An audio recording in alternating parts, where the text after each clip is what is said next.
திமுக ஒரு தீய சக்தி, திமுக ஒரு தீய சக்தி, திமுக ஒரு தீய சக்தி, திமுக ஒரு தீய சக்தி. சொன்னது தவறு கிடையாது, இது தீய சக்தி தான், தூக்கி வெளில அடிக்க வேண்டியதுதான். எம்ஜிஆர் ஜெயலலிதா ரெண்டு பேரும் திமுக ரொம்ப கடுமையாக விமர்சனம் பண்ணுறாங்க. எனக்கே ஒரு பக்கம் பாயிண்ட்ல ஏன் இப்படி பேசுகிறாங்கன்ற மாதிரி இருக்கும்.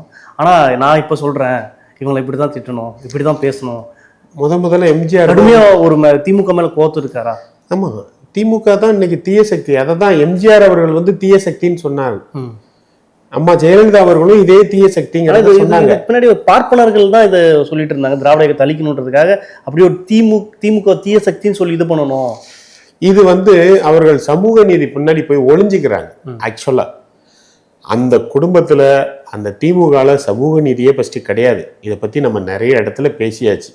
மன்னராட்சி நடந்துகிட்டு இருக்கு. பிறப்பின் அடிப்படையில் அங்கெல்லாம் வந்து வாரிசுகள் வந்து முதலமைச்சர் ஆகிக்கிட்டு இருக்காங்க. ஏன் அங்க வந்து நல்ல திமுகல நல்ல ஆட்களே இல்லையா? அப்பா, தாத்தா, புள்ள, பேரன் இப்படித்தான் வரணுமா? அப்போ சமூக நீதியில போய் அவர் ஒளிஞ்சிக்கிட்டு சமூக நீதியின் பேருக்கு வச்சிருக்காங்க. கொள்கையெல்லாம் அங்கே கிடையாது, கொள்ளை மட்டும்தான். அப்போ அது தீய சக்தி தான். அப்போ அவர்கள் சொன்னதுல தவறு இல்லை. அவர்கள் என்ன நோக்கத்துக்கு சொன்னாங்களோ, ஆனா அவர்கள் சொன்னது தவறு கிடையாது, இது தீய சக்தி தான், தூக்கி வெளில அடிக்க வேண்டியதுதான். முதன்மையாக தூக்கி வெல்லப்பட வேண்டியது இன்னைக்கு தமிழ்நாட்டில். இன்னைக்கு போட்டியே தாவேகாவா டிஎம்கேவா அது மட்டும்தான்.